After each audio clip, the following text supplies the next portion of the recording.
capabilities in our boosters, including the one that's out on the pad today. Vehicle breakup occurred more than 3.5 minutes into the flight, about 90 kilometers over the Gulf of Mexico, so well away from people. Now on Starship, the 6 second-stage Raptor engines all started successfully at separation, and everything was going normally in the ship's climb to space until about 7 minutes into the flight, when we began a planned vent of excess liquid oxygen propellant.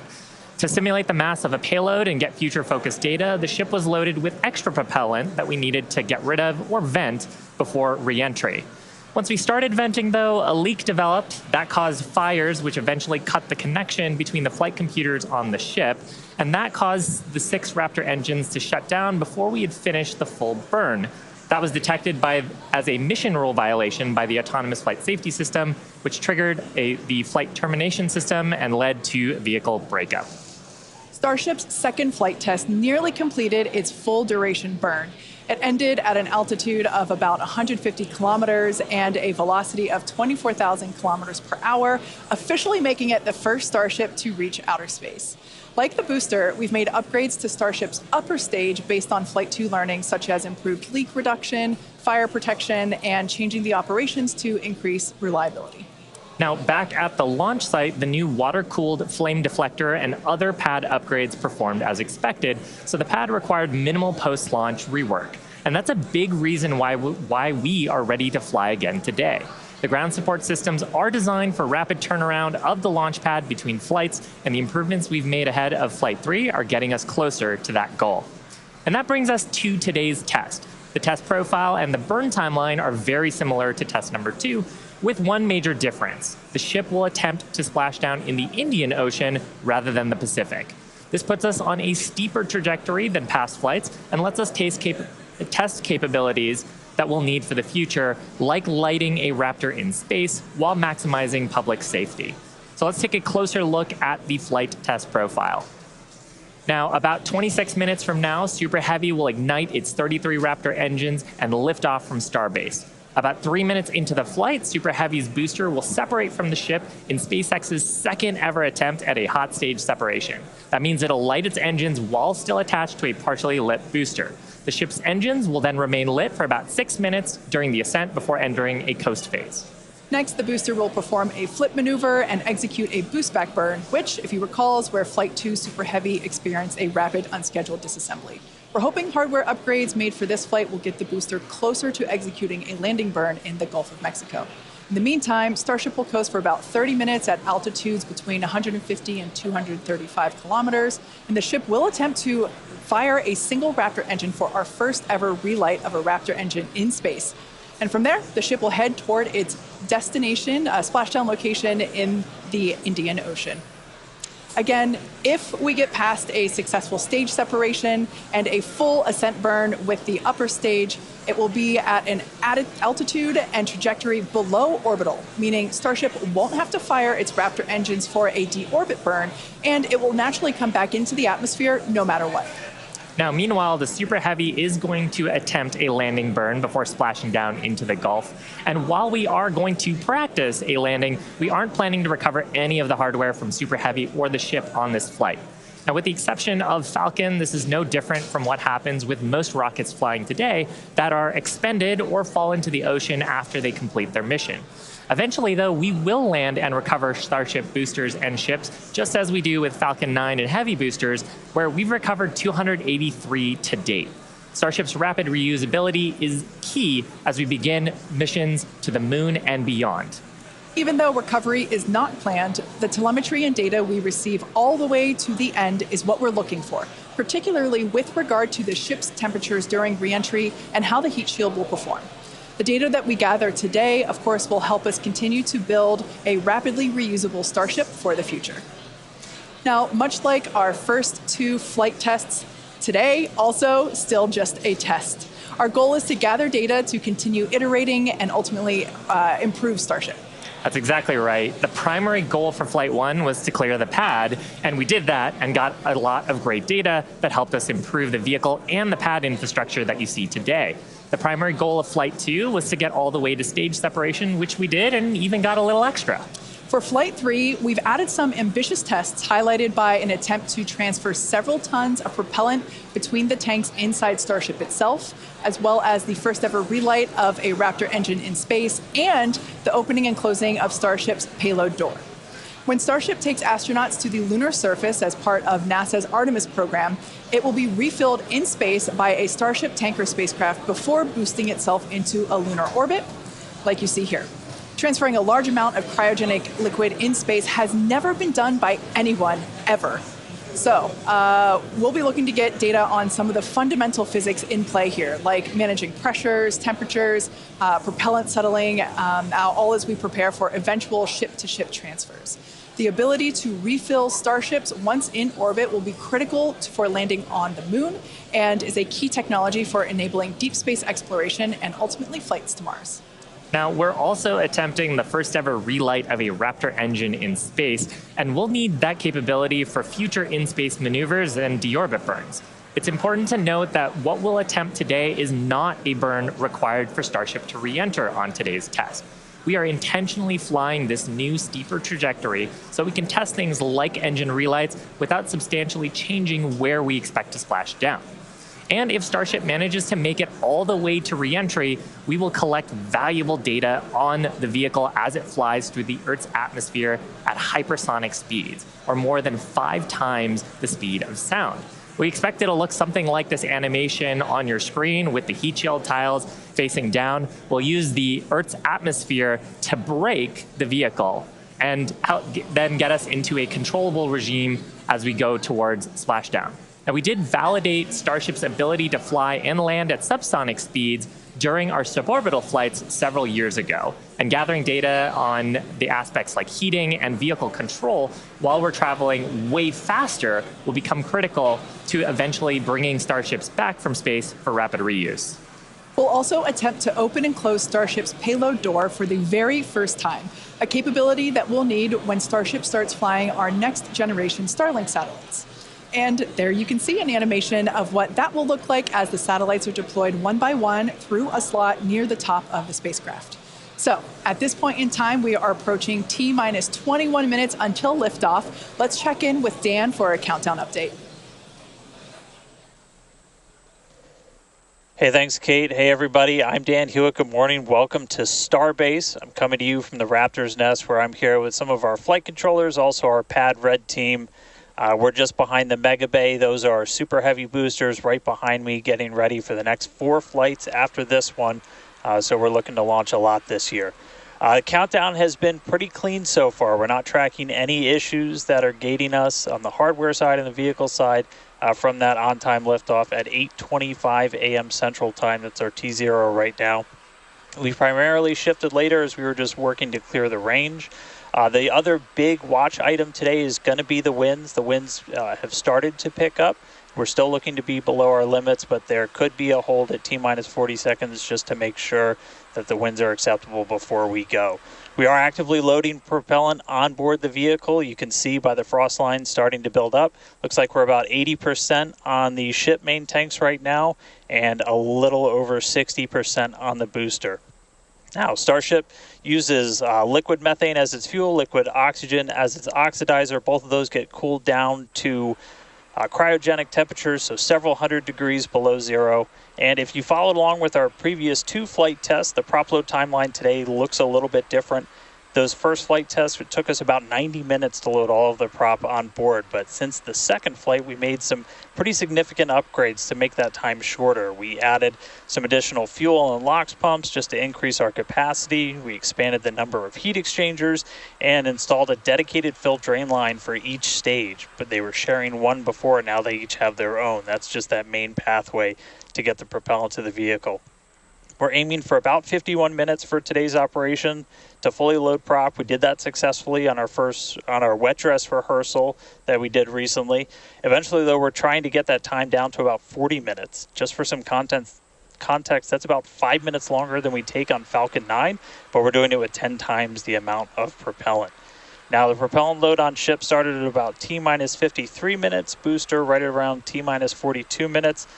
We are about to pause loading on the main tanks of ship, switch over to the header tanks, and then switch back to close out the main ship. 30 seconds, and then booster prop load ends at T-minus 2 minutes and 50 seconds. Now our final countdown and startup sequence is going to be the same as Flight 2. We already tested this on this booster when we did its static fire. Looking back for Flight 1, we lit those Raptor engines on the booster and lifted off about 6 seconds later. Flight 2, we reduced that time by almost 2 seconds. That just helps reduce the stress on the ground systems, improve the efficiency of the rocket. But right now, we're just about to pass 18 minutes away from launch. Winds, again, they're still looking a little bit marginal, so we'll keep an eye on those. We're not working any other technical issues, and the range is expected to be green. If we can't make our test today, we have backup launch opportunities in the coming days. Could be 24 to 48 hours, all just depends on how far we get into the count. So check back in with everybody in just a little bit. For now, though, I'm going to send it back to Kate and Shiva out at Hawthorne. Thanks, Dan. The countdown is continuing to progress, so let's take a closer look at the world's most powerful launch vehicle ever developed. Starship is comprised of two elements, the ship, which has 6 Raptor engines, and the Super Heavy booster, which has 33 Raptor engines. Starship is capable of about twice the thrust of the Saturn V rocket, and with future engine upgrades, it will actually be 3 times more powerful. Now, with those future improvements, that'll allow Starship to carry somewhere between 150 and 250 metric tons to orbit, depending on the configuration. For reference, Falcon 9's heaviest payload to date is just over 17 metric tons. So with Starship, we're talking about an order of magnitude greater in terms of payload capability to orbit. And that matters because the amount of mass we're able to launch per rocket is critical to creating a self-sustaining city on Mars. In terms of size, the Super Heavy booster alone stands about 71 meters or 233 feet tall and is about the same height as a fully integrated Falcon 9. The ship stands about 50 meters or 160 feet tall. Stacked together, the booster and the ship are by far taller than the Statue of Liberty, which stands at 305 feet tall with its base. Stacked together, Starship is 396 feet, so quite a bit taller there. Now, Starship's first stage has a diameter that's about 2.5 times that of Falcon 9, and we've got those 33 much larger Raptor engines, this great view of the launch mount looking up at those engines, and we need them to power through the Earth's atmosphere and gravity to deliver those massive cargo and payloads up to space. Moving up the rocket, Starship is designed for vertical takeoff and landing on any hard surface, and that's as opposed to taking off and landing on a runway as aircraft do. And that's important because there are no runways on the Moon and Mars where we're going. The ship, which we're looking at now, features 6 Raptor engines. 3 of them are sea-level engines, 3 of them are vacuum engines. That means that those vacuum engines are optimized with a larger engine nozzle to operate in the vacuum of space and get us higher performance. The ship is also outfitted with 4 flaps to help aerodynamically control the vehicle's attitude during atmospheric flight and enable a precision landing. The body of Starship is also wrapped in a heat shield made up of 18,000 hexagonal ceramic tiles. Those are designed to insulate the vehicle during atmospheric entry, where temperatures can be as high as 2,600 degrees Fahrenheit. One of our test objectives today is to verify how Starship systems and thermal protection system tiles perform during reentry. And in between the first and second stages is our hot stage, which is critical for our newest separation technique, which we saw in action during Flight Test 2. Yeah, that was a pretty exciting first for our team. Hot staging had never been done before as part of a reusable space transportation system, let alone on a vehicle with the size and power of Starship.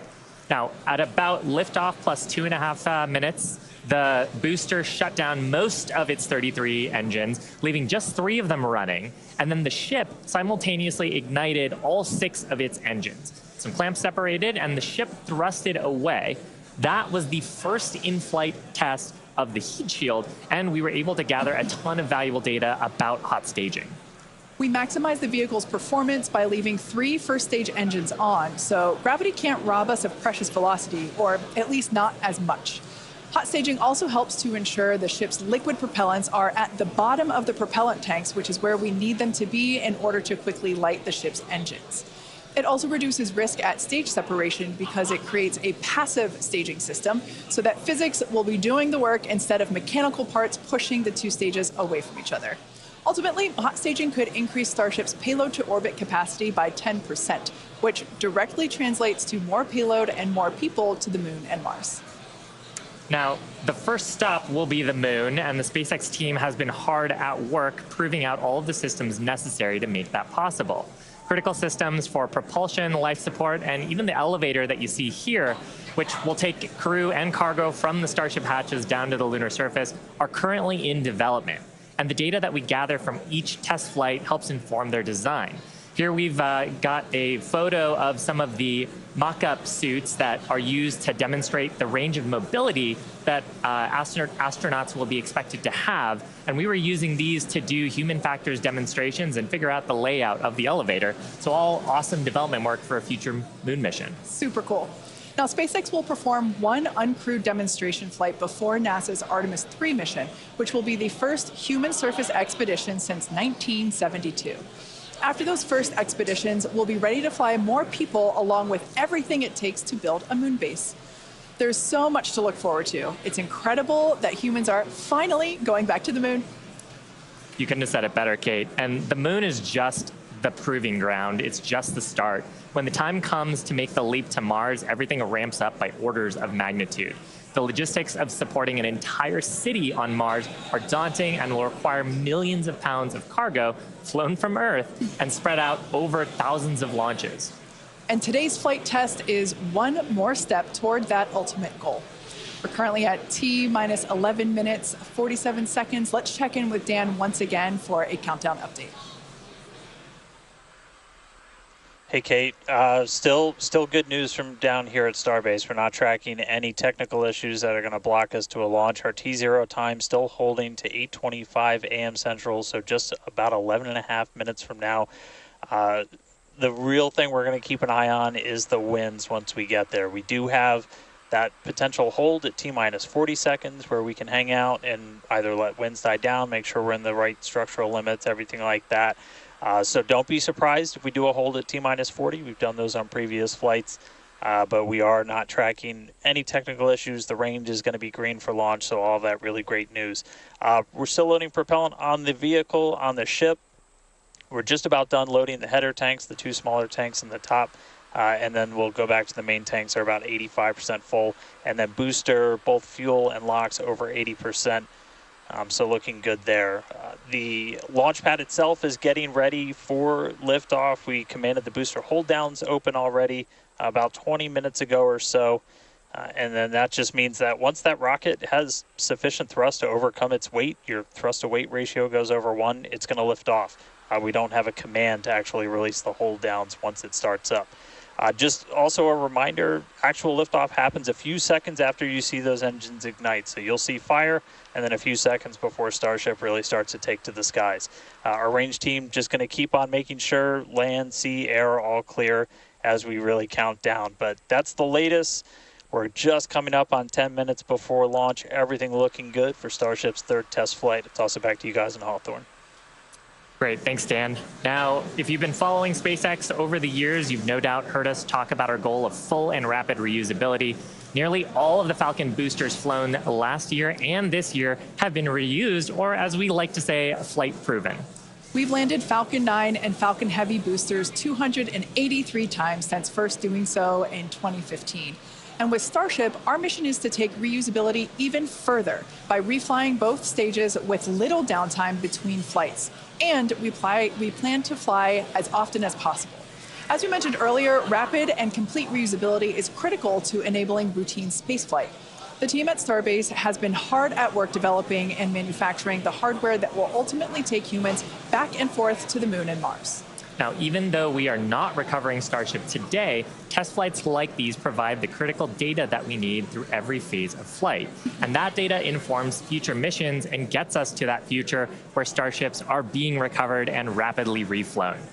Our teams are also working on the ground systems that will support rapid reusability. When we start recovering Starship boosters, we'll want them to return to the launch site for a quicker turnaround, as you can see here depicted in this animation on your screen. This is when the tower reveals its dual purpose. After launch, the arms or the chopsticks on the tower will help guide the booster into position to ensure a soft landing. Now, if you're thinking that this sounds hard or even impossible to do, well, that's the inspiration for naming them chopsticks. Some of you might recall a little film called The Karate Kid, where Mr. Miyagi famously taught the main character, Daniel, that if he could catch a fly with chopsticks, he could accomplish anything. Now, today we do have 4 ships and 4 Super Heavy boosters built, with more coming off the production line as our Star Factory continues to grow.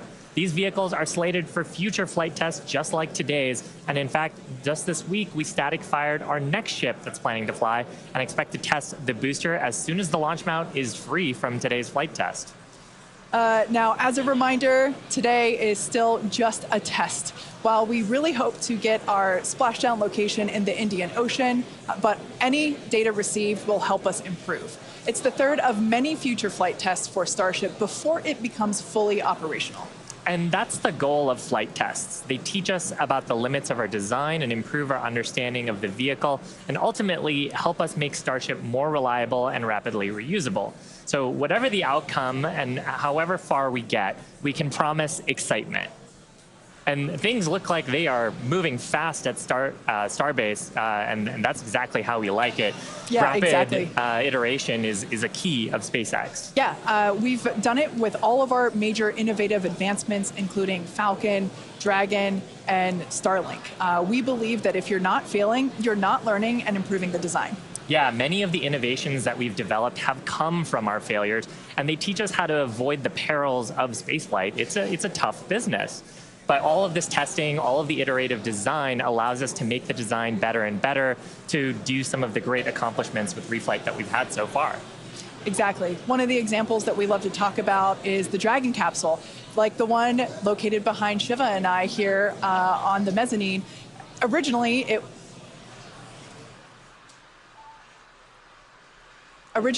was not designed to be reusable. We wanted to prove the initial design, and then when we brought Dragon 2 online, we had to do a lot of corrosion analysis based on flights that had splashed down and analysis on hardware received there. And now our Dragons are reusable and also rapidly at a much rapid pace than they used to be. Yeah. So, I mean, great learnings from our original Dragon to our new crew and cargo vehicles have directly improved the operations, and they've helped us change our understanding of what's possible when it comes to rocket and spacecraft reusability. Now, we're just under T-minus 6 minutes, so I think it's another good time to check in with Dan for the rest of terminal count. How are we looking, Dan?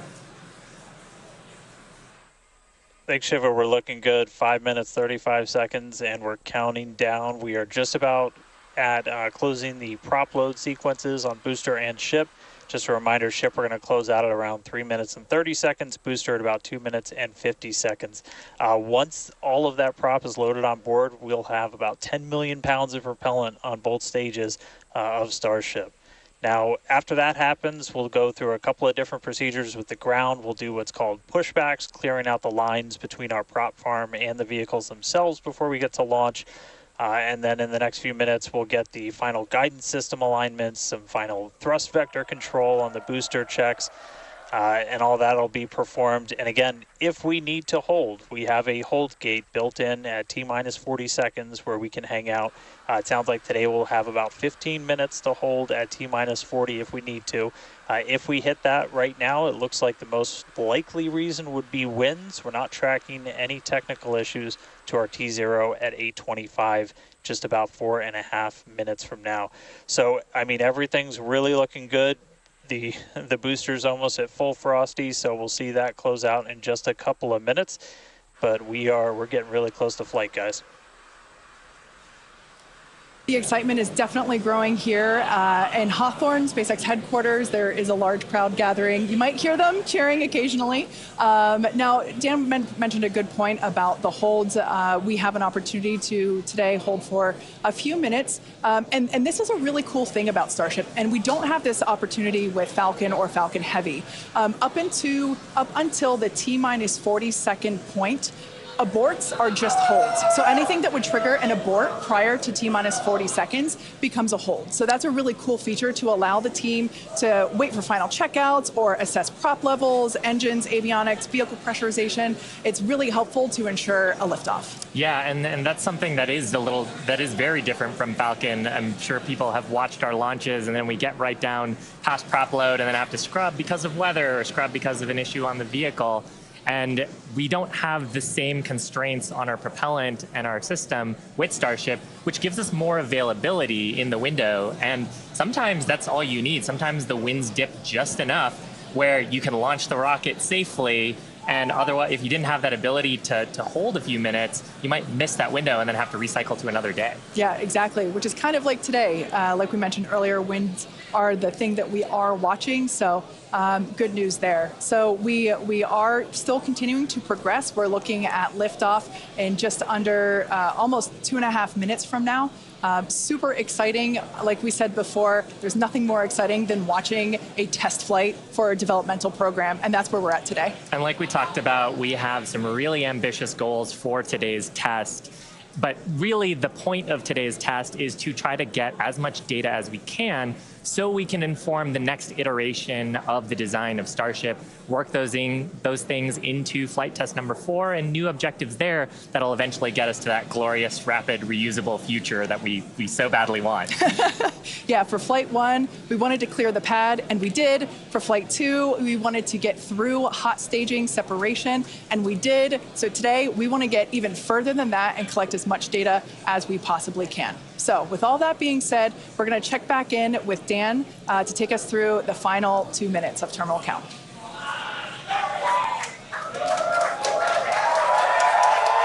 All right, we are under 2 minutes away. We have closed out the prop load on the booster and on the ship.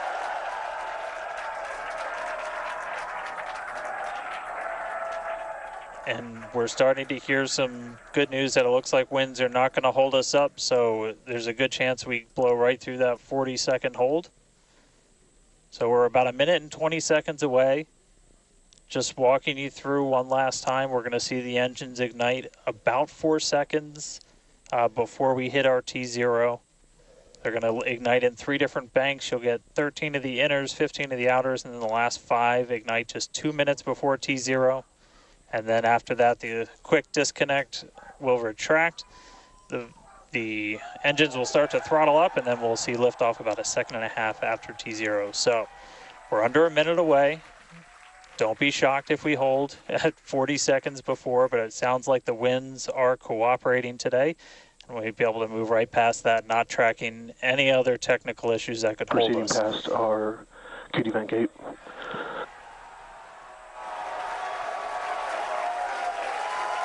Through the QD vent gate past the 40-second hold. Go for launch. Flight Director Ty Huntington telling the team we are go for launch. So 20 seconds to go. Let's listen in. It's T-minus 10, 9, 8, 7, 6, 5, 4, 3, 2, 1.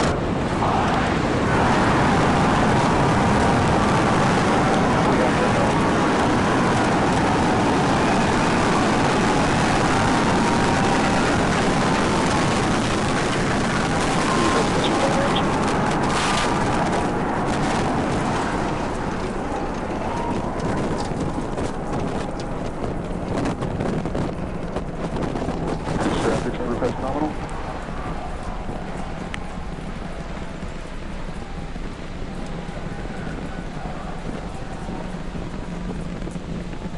30 seconds into flight, we are feeling the rumble. We are seeing 33 out of 33 Raptor engines ignited on the Super Heavy booster. Booster and ship, avionics, power, and telemetry nominal. Acquisition of signal, Corpus Christi. Continuing to get good call-outs. Our trajectory looking nominal, systems looking nominal. Just amazing to see all 33 lit up once again.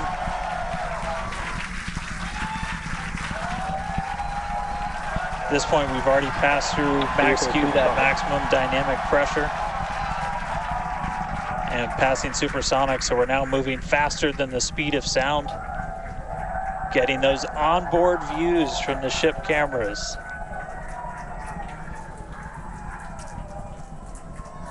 Now the next major milestone is going to be a hot staging maneuver. Again, we're going to be doing that in just about 90 seconds. To do that, we're going to shut down all but the 3 center Raptor engines on Super Heavy. That'll be our MECO, our most engines cut off.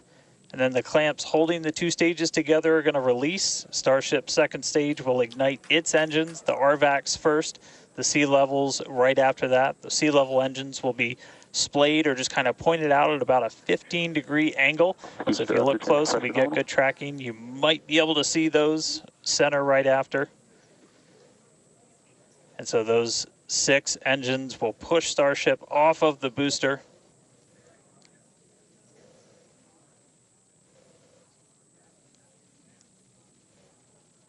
All right, counting down now. We're going to be coming up right at around the 3-minute mark on that hot staging maneuver. Again, we'll see the booster engines start to shut down. You'll see all but 3 lights go out in the middle. And then we'll see the engines ignite on ship, pushing it away. And that will start carrying the ship into space. Booster will start to do its flip and then move into the boost back burn, setting it up for eventual splashdown in the Gulf of Mexico. Stage separation.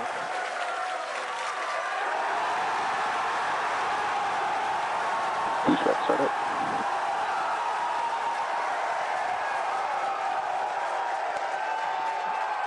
Hot staging confirmed. Boosters now making its way back, seeing 6 engines ignited on ship. Kate, we got a Starship on its way to space and a booster on the way back to the Gulf. Oh man, I need a moment to pick my jaw up from the floor because these views are just stunning. These are live views from Starship. First stage is currently performing the ship avionics, power and telemetry nominal. Good there, news informing us that the second stage or the ship, everything looking good, nominal there. First stage is currently performing the boost back burn, expecting that to last about 1 minute. That boost back burn, propels the booster back towards the coast, taking it to a landing in the waters of the Gulf of Mexico. We're only using the Super Heavy booster's 13 center engines from here on out.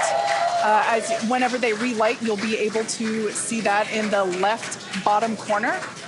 Those are the ones that can gimbal. In other words, they move and change direction in order to change the thrust to steer the first stage back to Earth.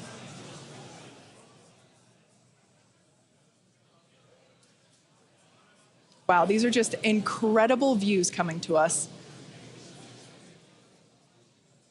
Everything is looking good for both the first stage on the left-hand side of your screen or the Super Heavy booster, as well as on the right-hand side of your screen, that is Starship, or we also refer to that as the ship.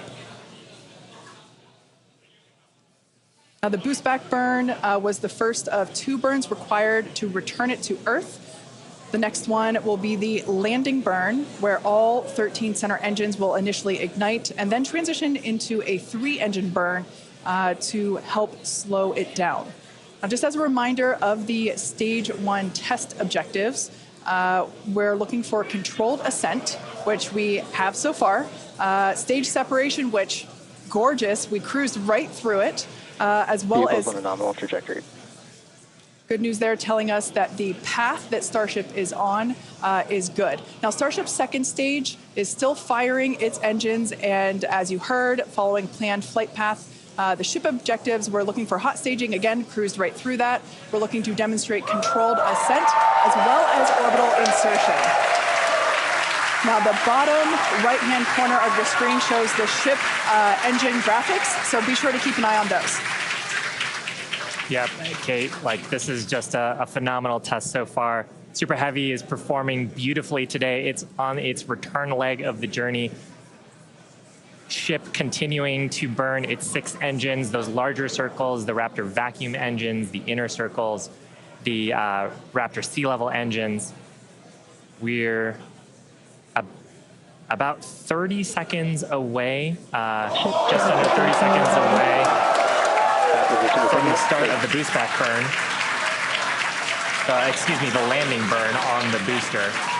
You can see the grid fins rotating.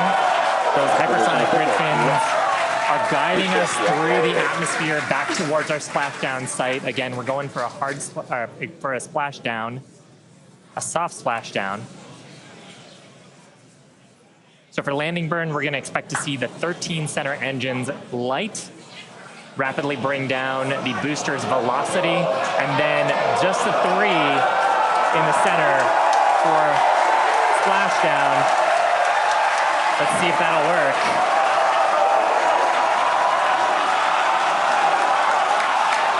We're getting a few engines.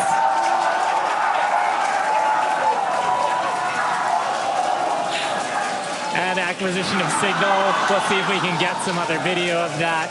Now, this is a test objective today. It is still something that we're attempting to learn. And to make it that far, to demonstrate the controlled re-entry up to that point is pretty darn good. Ship continuing to look nominal with its Ascent burn.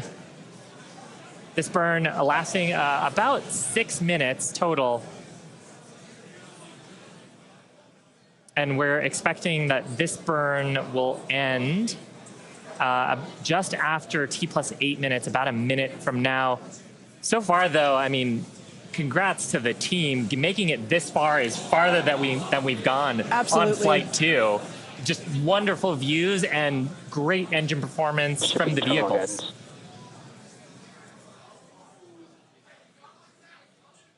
So far, we've hit controlled ascent. We're in the middle of that right now. We demonstrated the hot staging. Kate, as you said, cruised through that. We demonstrated controlled entry of the booster. Just stopped a little short of the engine relight, but hey, that's something we can learn for the next one. Yeah. Now that view that we just had moments ago was a live shot of Star Command. There you see it again. This is our mission control center at Starbase, where vehicle operators are standing by. Now the next milestone coming up is in less than a minute. At that point, ship will, or I'm sorry, actually it already has. Starship engine cut off. There we go.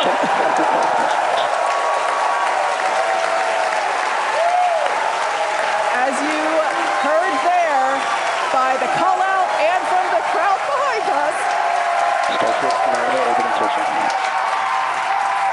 Starship's 6 Raptor engines have successfully shut down. We heard a call out for nominal orbital insertion, which is incredible. Look at these views, Dan.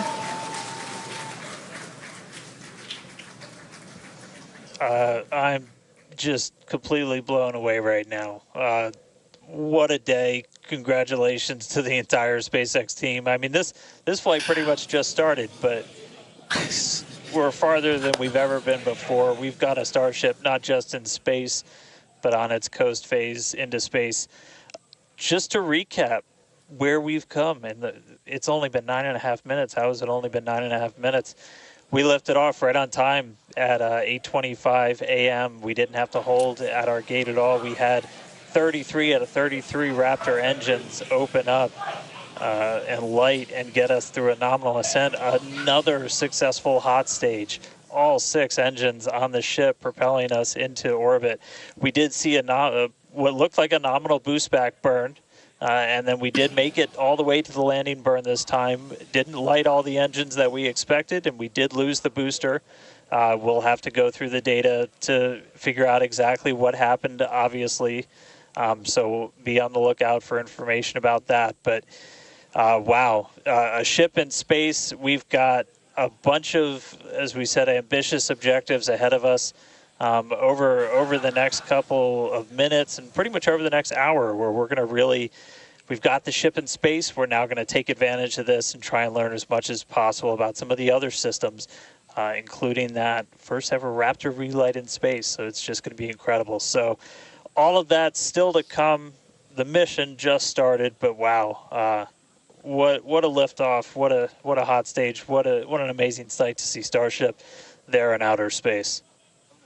I can't believe we're seeing it in space. This is awesome. Wonderful. Now, we are going to be coasting for the next about 30 minutes or so. We'll be back around the T plus 40-minute mark. And that'll be Starship continuing to coast, hit those ambitious test objectives, and then continue on to re-entry. We're not totally sure what video that we'll get, since that normally comes to us as we overfly ground stations, and we don't have a ton of those along our trajectory. But as we have video, we'll be sure to bring that to you. Starlink may be able to bring us additional communication paths today that will allow us to talk to Starship through re-entry with no communications blackout period. It's a possibility, but either way, we will be live for all of today's milestones. And of course, when we do have views, signal, Puerto Rico. especially like the ones that we have now, which I just cannot get over, when we have views, we will be sure to bring those to you live. But no views or no views, we'll see you back here at T plus 40 minutes. Pez door is opening. And there we just heard call it that Pez door is opening, so that's great. First test. Yeah. One of our test objectives today is to open and close that Pez door. That's where we will deploy Starlink satellites from in the future. So great news there that that test objective is already underway. So come back here, stick around till T plus 40 minutes for coverage of Starship's deorbit burn demonstration, followed by its reentry and what is sure to be an exciting splashdown.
Expected loss of signal, Cape Canaveral.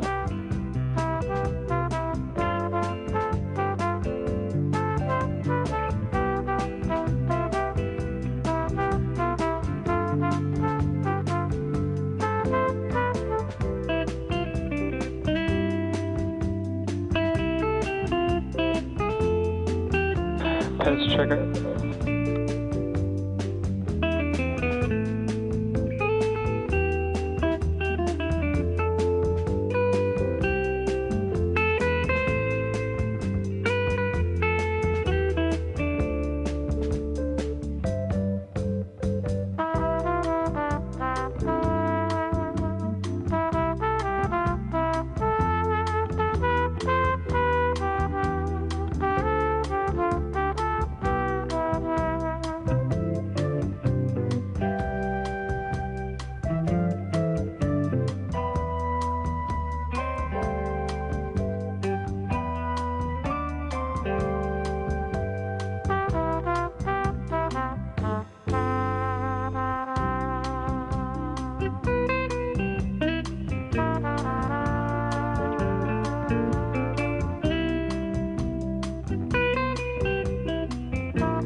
Expected loss of signal, Puerto Rico.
Acquisition of signal, Idris.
Starship's flight computer is in propellant transfer demo.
Starship flight computer is in the propellant transfer complete state.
Pez checkout's complete. Doors closing.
Control has started.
Acquisition of signal, hard bit stop.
Welcome back to live coverage of our third Starship flight test, which lifted off from Starbase, Texas at 8:25 a.m. Central Time. Our main objective today was to get through all of our Ascent burns and collect as much data as possible, including a potential Starship entry. And we just came out of a coast phase and were treated to a number of HD views thanks to Starlink, including the PEZ door open close test. So that was one of our test objectives today that we met. So that's awesome. It has been such a great day. It has been a phenomenal test day. Just to see booster lifting Starship to Ascent, ship completing its ascent. Just a wonderful day. Kind of to recap the objectives a little bit. Booster completed its ascent, ignited its 33 Raptor engines. We demonstrated a successful hot staging for the second time. Booster completed the boost back burn, didn't quite accomplish the landing burn, and then had a hard splashdown in the Gulf. Meanwhile, ship completely successful after the hot staging. We had a good 6-engine burn of the Raptor vacuum engines and sea level engines. And then we've commanded a number of demonstrations, including the Starlink satellite deploy demo, so the payload door, as well as a prop transfer demonstration. We do still need to do some data review on those, so as we get that data back, we'll be sure to update you on social for how those tests went. We are coming up on our next major milestones, which is an in-space relight of our Raptor engine for the first time, followed by re-entry and then landing in the Indian Ocean. Incredible. Yeah, that's right, guys. We should be just about 40 seconds away, 40 or 50 seconds away if we do this relight demo. Do want to stress this is not a deorbit burn. In fact, it's actually going to function a little bit opposite of a deorbit burn. We're going to be raising our perigee with this burn for the lowest point of our orbit. This is just to demonstrate that we can relight a Raptor engine on ship while it's gone through a coast, while it's in outer space, while it's in microgravity, all of the different complexities that come with lighting this engine again after it's already done an ascent burn, but you're now coasting through space. This is going to be really important anytime we want to do in-space maneuvers in the future, like eventual deorbit burns. Any of our translunar injections that'll have Raptor engines firing back up. We may not do it. There is, all of the guidance is loaded into Starship's computer itself, so if it doesn't see the values that it needs to, we could just skip the burn. So we are waiting to find out if that's going to happen or not. If it doesn't, as we said in the beginning, we're on a pretty steep trajectory that we are coming home no matter what, regardless of doing a burn. This was done just so we can really, we're in a trajectory that's really not super susceptible to delta V changes in velocity. If we were to do a burn, we've got a pretty concise footprint in the Indian Ocean that we're going to be targeting for splashdown today. It does sound like we are skipping past the on-orbit relight demo this time. Again, we'll confirm all of this through our post-flight data review, but it did sound like we did pass through that burn. So now that's going to start setting us up for re-entry. Yeah, that's exactly right. So coming up next around T plus 49 minutes is Starship re-entry.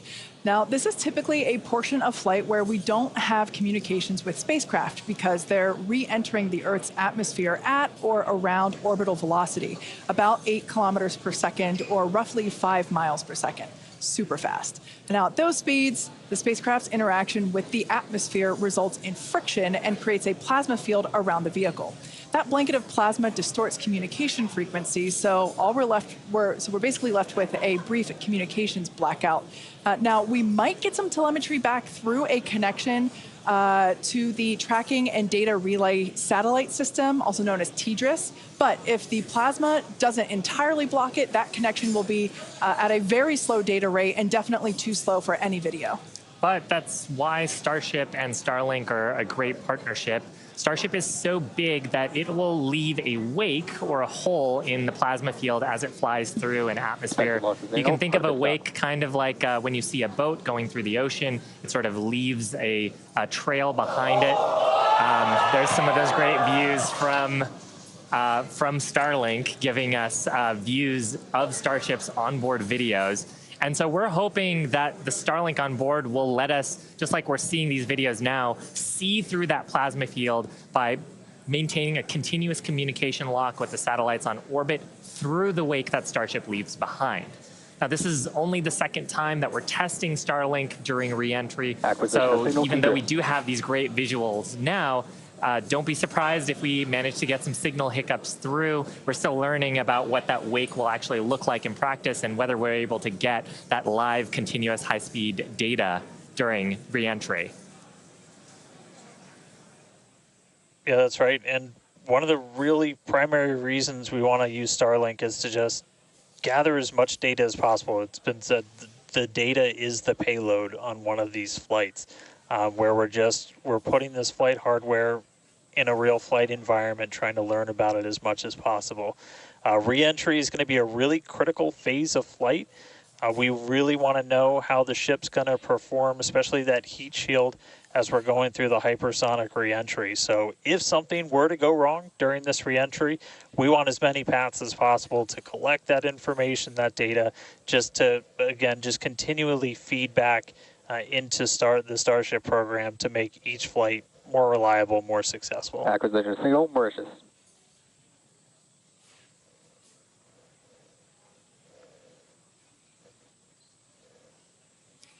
Now, if Starship manages to make it all the way through re-entry, we'll collect valuable data on Starship flying through the Earth's atmosphere at hypersonic speeds, meaning more than 5, or at this point, will be more than 5 times the speed of sound. Now we're watching these live views, HD views by the looks of it, thanks to Starlink. You can see that the flaps there on the ship might be actuating.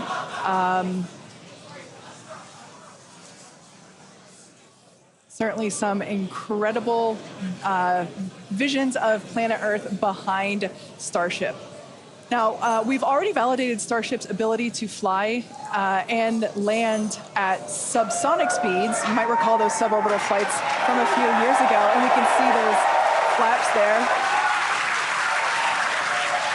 So getting data on aspects like heating and control while traveling way faster than we did before is going to be critical to eventually bringing Starships back from space for rapid reuse. So I mentioned those flaps. That's one of the things that enables Starship to help control itself and survive the heat of reentry, which, like we said before, we're expecting that reentry to occur around T plus 49 minutes.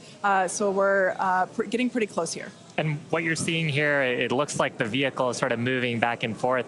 Part of what you're also seeing is one of the cameras, this onboard view that we have, is on the end of a flap. Starship has front flaps and rear flaps in the vehicle. So we've got 4 of those. And oh man, we can see the heating on those flaps as we're starting to re-enter the Earth's atmosphere. This is where the Earth's atmosphere is doing the work to slow us down. Now, like we said, this plasma field is, wow, what a view. We hope to maintain these views throughout.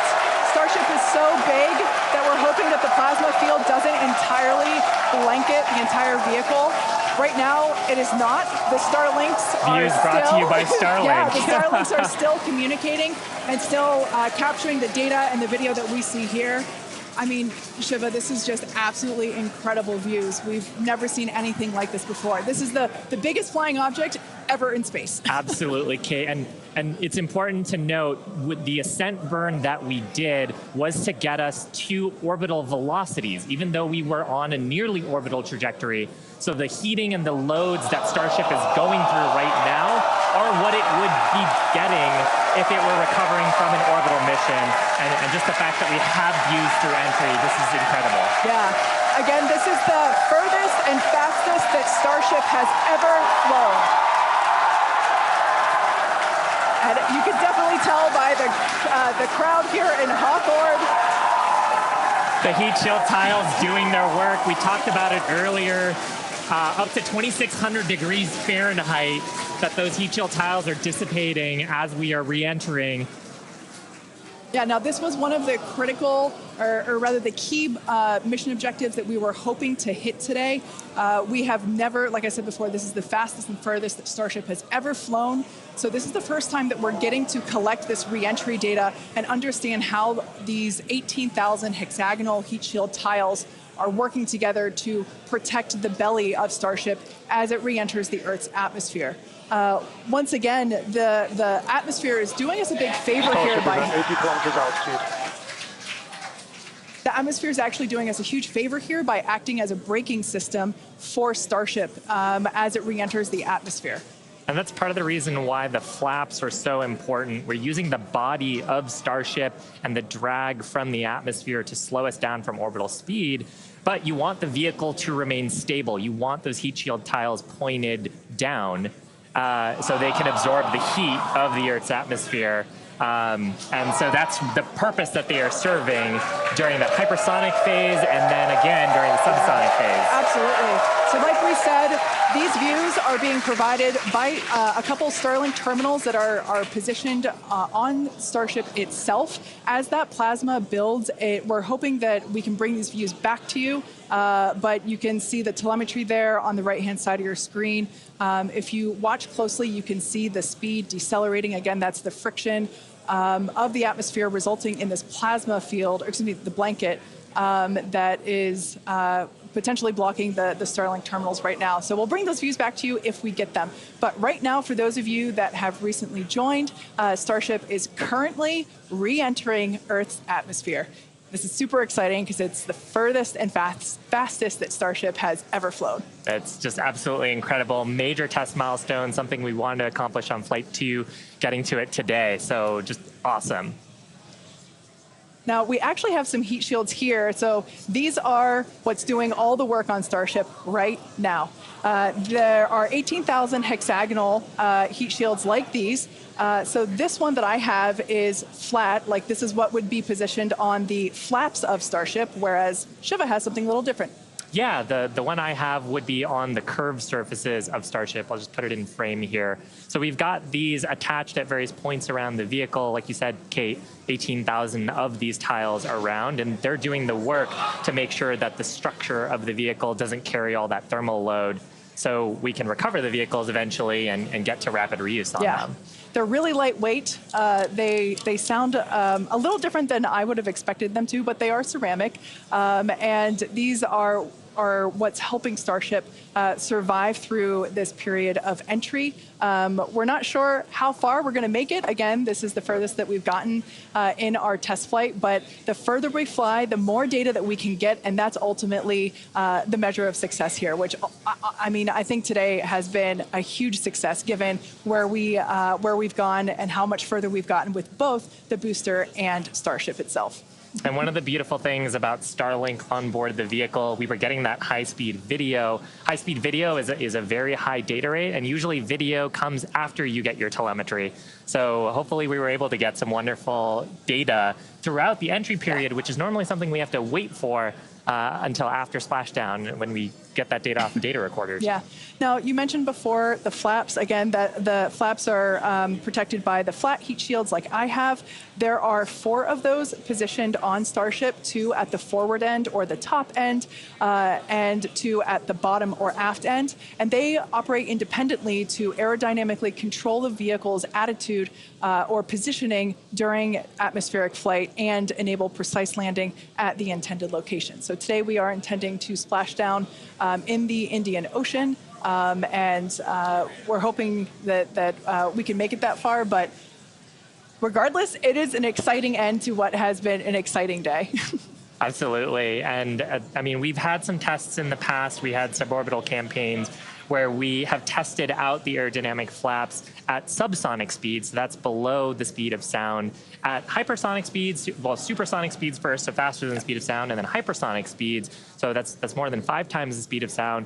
The equations of motion change, how the vehicle responds changes. So going through that control phase where we're going from faster than the speed of sound to below the speed of sound was one of the objectives today. Yeah. And that's actually a great point because we are expecting that entry subsonic period to occur around T+1 hour and 3.5 minutes. So we're not there yet. We're about 10 minutes away from that point. So again, that is when Starship would be traveling slower than the speed of sound thanks to the atmospheric braking system.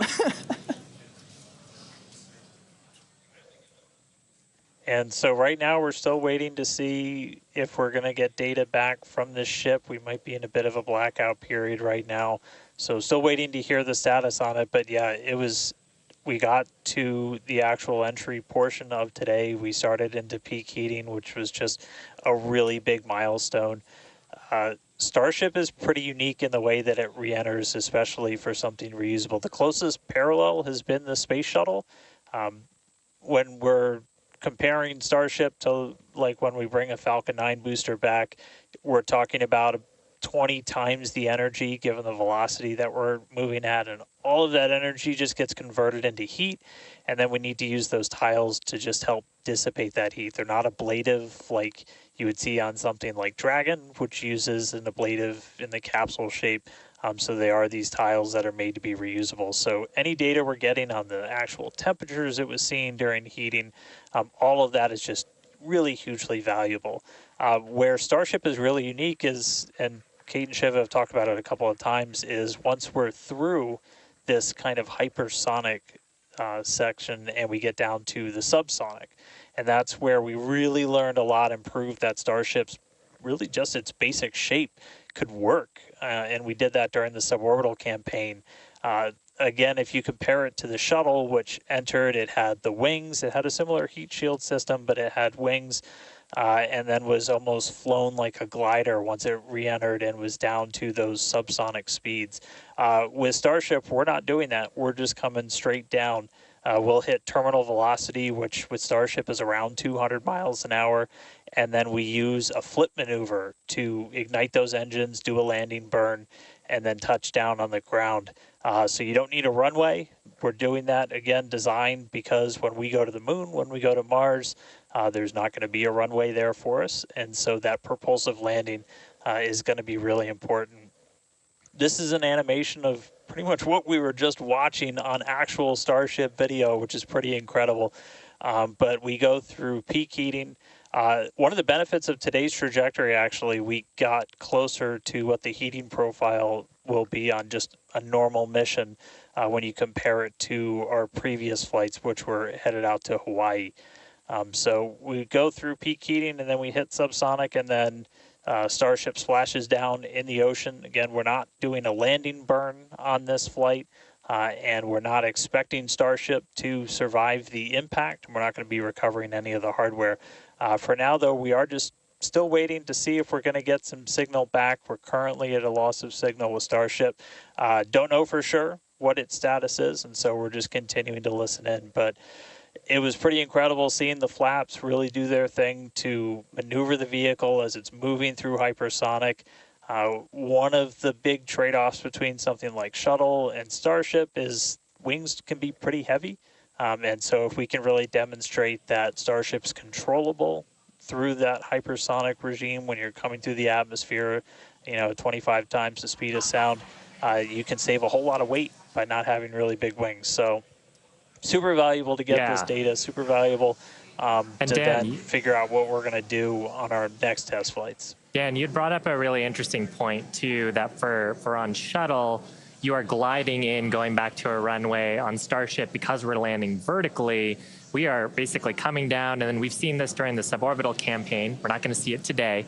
But during the suborbital campaign, we did the flip maneuver and then light our engines for a landing burn. And that's also really important for some of our other terrestrial destinations, that we don't have as much of an atmosphere on Mars. There is pretty much no atmosphere. There's some great views from our previous test campaigns of a landing burn and upright landing. But on the moon, there is no atmosphere. On Mars, the atmosphere is extremely thin, so you actually need some other sophisticated techniques that other landers have used to land there. And so this vertical landing technique is really important to landing on destinations like those, which is ultimately where we're trying to go. Yeah, absolutely. So we hope to demonstrate that landing in future missions. That wasn't one of our objectives for today. We wanted the ship to focus on opening and closing, the first demonstration of opening and closing the PEZ door, which is where we will deploy Starlink satellites from in the future, as well as gathering data on how the heat shield tiles performed during the entry period. And so far, all of that has gone really well. So overall, it's been pretty great, and it's great to see how those initial tests that we performed a couple years ago for those high altitude tests allow us to see what those will look like in the future. But this piece that we're doing today of, okay, if we are coming back from orbital velocity and we're going through that entry period, that is the missing piece, right? We already figured out how to land once the ship gets to a certain velocity or altitude, and it's really this piece that we were trying to figure out today. How do we get Starship to survive orbital velocity atmospheric entry? And we hope to find out soon. Yeah, I mean, we talked about rapid iteration and how we do design. Part of our philosophy is testing early and often and trying to test in a way that is as flight-like as possible. But there's only so much you can do in a chamber where you're trying to simulate the atmosphere in a laboratory. So there's nothing quite like when the heat shield tile hits the atmosphere in flight to gather that wonderful data and prove out some of the analyses and probably teach us a bunch of things that we didn't quite get right. For sure.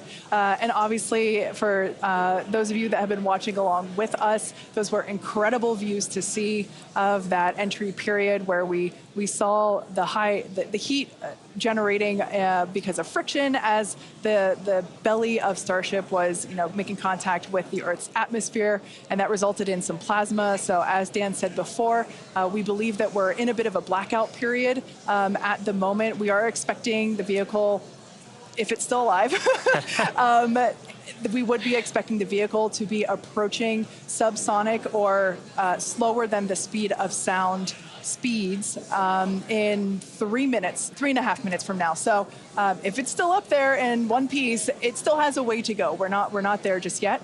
But we saw that plasma field building up around the exterior, which can blanket the entire vehicle, as it does with all of our Dragon missions, and we're at a loss for telemetry at that point in time. Yeah. So Dan's seen a lot of those with Dragon missions that he's supported.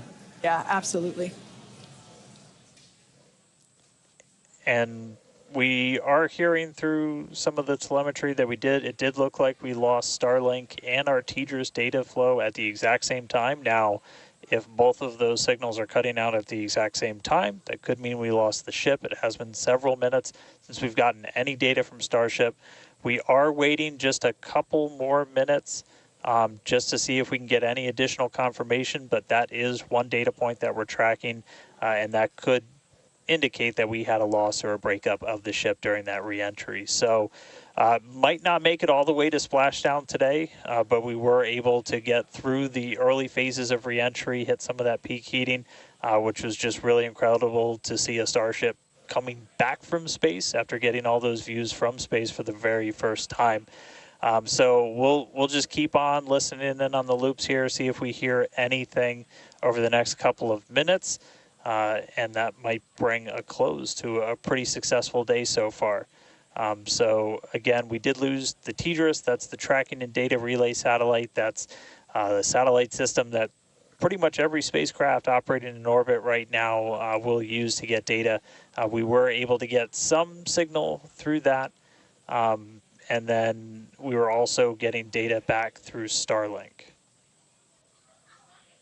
Live view here of mission control down at Starbase. So these are all the folks who are experts on the various different systems, taking a look at the live data that we did have.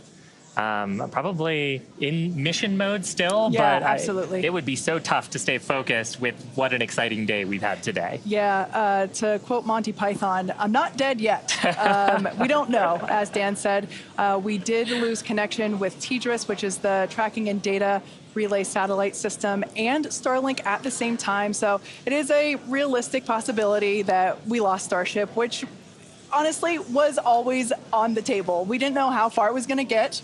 The further we could fly and the more data we could collect was always the biggest win. And so regardless of, if we did lose the vehicle and we are not able to, make it all the way to our intended splashdown, note that we weren't intending to recover this vehicle, either vehicle, the Super Heavy booster nor the Starship. We weren't intending to recover either of them. They were both going to basically hit at terminal velocity and break up upon contact with the surface of the ocean. So we're standing by to hear whether or not we are going to be able to get telemetry readings back, but we are possibly anticipating news that we lost Starship due to basically a double blackout from TDRS and Starship data at the same time. But it's worth mentioning, this is the first time that we have come back at these speeds Absolutely. in any of the test flights that we've done so far with Starship. So we are trying to prove out that the heat shield works as intended, that the controllability at those hypersonic speeds works as intended. So if we were able to get back any data on that, that means the next version, what happens on flight 4, 5, 6, is going to be better. We must be able to get some, because we saw incredibly gorgeous high definition views of that entry period whenever it was initially starting. So We must have gotten some data today there. has been otherwise a phenomenal day. Incredible. Liftoff on time, full ignition of all of the boosters, engines, successful hot staging, and then ship took it from there. Yeah, absolutely. We were able to see the ship actually make it further as well as the booster. We were hoping that the booster would perform a soft water landing, but we lost it during just before it was able to ignite the landing burn. But the ship continued on. We saw all six Raptor engines on the ship ignite and then shut down for second engine cutoff. And we saw some amazing views as well, and it's just been certainly a day that I will be taking many screenshots and using them as my computer desktop background for, well, until the next Starship launch. When we get even better views, I'm sure. Exactly. And we also hit a number of our other ambitious test objectives. We had a chance to at least initiate the commands for a propellant transfer demo within the vehicle. This is something that Starship's going to have to do in the future, and these sort of transfers haven't been done at this scale before, so that's a first as well. We also were able to demonstrate that the payload door functions. And we got to see that, yeah. Yeah, and so those commands were sent. Again, data review to come and make sure that everything performed as expected, but that's going to be critical to deploying payloads in the future once Starship becomes operational. So a number of test objectives hit, much more accomplished than Flight 2, and making steady progress towards a fully, rapidly reusable, reliable Starship. Absolutely. And hey, Kate, and hey, Shiva, we were just hearing on the loops, we are making the call now that we have lost Ship 28. So as we were possibly expecting, we lost the data a couple of minutes ago. We haven't heard from the ship up until this point, and so the team has made the call that ship has been lost. So no splashdown today, but again, just it's incredible to see how much further we got this time around. We had a couple of those ambitious objectives that you guys were just walking through that we're able to take advantage of while Starship was in outer space flying over our planet for the very first time. So that was just really incredible. Obviously, there's a lot to go through. Everyone always wants to know right off the bat what happened. Takes us a little bit of time, but I can assure you as soon as we start finding things out, we're going to let everybody know. And I know everybody's going to be excited for the next one. I mean, as I pointed out in the beginning, there's 4 super heavy boosters either fully stacked or getting stacked right behind me. We've got other ships ready to go as well. So it's going to be a really busy time down here at Starbase as we look to really fly Starship as much as possible, get this vehicle ready to go for all the important things it's got to go do. And with that, we got to say a huge congratulations to our teammates and everyone who's supported the Starship program. There's been flames and ruds along the way, but third time's the charm, and we made it to space. We also a big thanks to all of our future customers for your support, and we want to give a big thanks to the people of Cameron County, Texas, for their support, as well as the Coast Guard and the Federal Aviation Administration.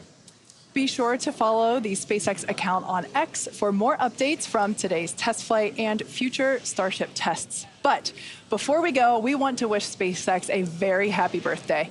The company was founded on this day in 2002 when it basically consisted of this small team, a carpet and a mariachi band. I don't know about you, but we're feeling 22. Also, it's Pi Day.